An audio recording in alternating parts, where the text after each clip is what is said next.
বর্ষার ভরপুর তিস্তা নদীকে উপেক্ষা করে জীবনের ঝুঁকি নিয়ে সাঁতার কেটে তিস্তা নদী দিয়ে গরু পারাপার করছেন তিস্তা নদী সংলগ্ন এলাকার মানুষেরা। এমনই চিত্র ক্যামেরায় উঠে আসলো জলপাইগুড়ি সদর ব্লকের ৫ নং তিস্তা নদী এলাকায়। ওই এলাকার বাসিন্দা সুভাষ মণ্ডল ও সঞ্জয় সরকাররা ভরপুর তিস্তা নদী দিয়ে সাঁতার কেটে গরু পারাপার করছেন এপারে। উল্লেখ্য, তিস্তা নদীর বহিরাচর এলাকায় অনেক মানুষেরাই বসবাস করে থাকেন। তাদের মূল জীবন জীবিকা কৃষিকাজ ও পশু প্রতিপালন। তবে তিস্তা নদীর চরের জমি চাষবাসের ক্ষেত্রে অনেকটাই উপযোগী এবং প্রচুর ফসল উৎপাদন হয়ে থাকে। তাই তিস্তা নদীর পার্শ্ববর্তী মানুষেরা নদীর চরে চাষবাস করে থাকেন এবং গরু চড়াতে নিয়ে যান। তবে ভরপুর বর্ষায়ও জীবনের ঝুঁকি নিয়ে গরু পারাপার করেন। সুভাষবাবু বলেন, বর্ষার সময়ে সাঁতার কেটে গরু পারাপার করতে একদিকে যেমন জীবনের ঝুঁকি থাকে, অন্যদিকে গরু বাছুরেরও অনেকই অসুবিধার মধ্যে পড়তে হয়। তাদেরও জীবনের ঝুঁকি থাকে, তবুও রুজি রোজগারের টানে করতে হয়। যেটা পাওয়া গেছে, একটা টিম এটাকে বাসটাকে ফলো করছিল আর কি। তো এরা এখানটায় আটকে তারা ভিতরে ঢুকে এবং তারা ভিতরেই ছিল এবং শুধু ড্রাইভারের যে কেবিন রয়েছে সেখান থেকে 2-3টে ব্যাগ নিয়েছে এবং সেই ব্যাগে কি ছিল আমরা সেটার তদন্ত করে দেখছি। এছাড়া আর কোনো অপ্রীতিকর ঘটনা ঘটেনি, কোনো প্যাসেঞ্জারেরও কিছু হয়নি। ওদের কাছে নিশ্চয়ই কিছু খবর ছিল যে বাসে কেবিনে কিছু রয়েছে, সেটা হয়তো নিয়ে গেছে। বলছি যে গুলির শব্দ পাওয়া গেছে, গুলি চালিয়ে না, গুলির কোনো চিহ্ন এখানে পাওয়া যায়নি। আমরা বাসকে খুঁজে দেখলাম। বন্দুক ঠেকানো হয়েছে মাথায়, সেটা বলেছে, আমরা কমপ্লেন নিয়ে আমরা তদন্ত করে দেখছি। মানে কোনো কি গ্যাং হতে পারে বা এটা কিছু? এগুলো সবই তদন্ত সাপেক্ষ। যেটা মেইন হয়েছে যে এদের কাছে কিছু একটা খবর ছিল, কেবিনে কিছু মাল ছিল আর কি, যেটাই নিয়ে গেছে। সেটা মালটা কোথায় যাচ্ছিল? সেগুলো এখন তদন্তে আমরা বলতে পারবো না, আমরা পরে জানাবো। কোচবিহারে এ ধরনের ঘটনা বহুদিন বাদে ঘটে। আমরা রাতের অন্ধকারে 2-1টি এরকম ডাকাতির ঘটনা শুনেছি, কিন্তু দিনের আলোয় এরকম রাস্তার গাড়ি দাঁড় করিয়ে ডাকাতি, সেটা একটু ভাবাচ্ছে। পুলিশ প্রশাসন ইতিমধ্যে ঘটনাস্থলে এসেছে।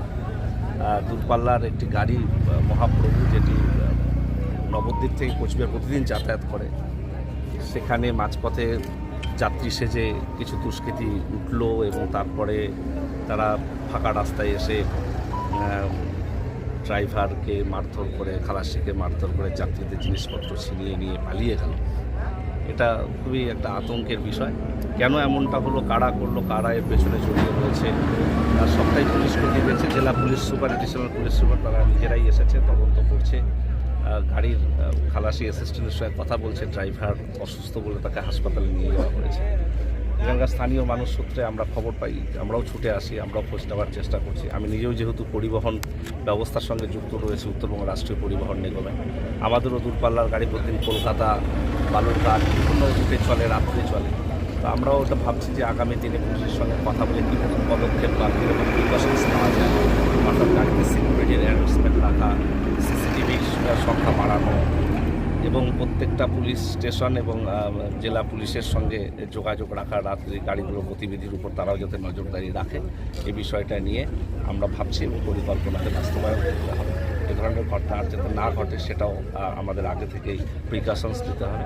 তবে আমি আশা করছি পুলিশ যেভাবে তৎপর হয়েছে, কারা এই ঘটনার সঙ্গে যুক্ত বা কারা দুষ্কৃতী সেটা খুঁজে বের করা সম্ভব। এই যে বারে প্রশ্ন হচ্ছে আইন শৃঙ্খলা নিয়ে, ফের একবার তো দিনের বেলা এরকম একটা ঘটনা, বন্দুক নিয়ে সব মানুষের হাতে হাতে বন্দুক চলে আসছে, অস্ত্র চলে আসছে, আইন শৃঙ্খলা নিয়ে প্রশ্ন হচ্ছে না পুলিশের ভূমিকা? না, আইন শৃঙ্খলার প্রশ্ন নয়, বিষয়টা হলো একটা উদ্বিগ্নতার পরিবেশ তৈরি হচ্ছে। কেন এমন ঘটনা দিনের বেলায় ঘটছে, এটা আমাদের ভাবাচ্ছে। নিশ্চিত প্রশাসন এই ব্যাপারে উদ্যোগ গ্রহণ করবে। কোথা থেকে দুষ্কৃতীরা আসছে, তাদের হাতে অস্ত্র কীভাবে আসছে, সবটাই তারা খতিয়ে দেখছে।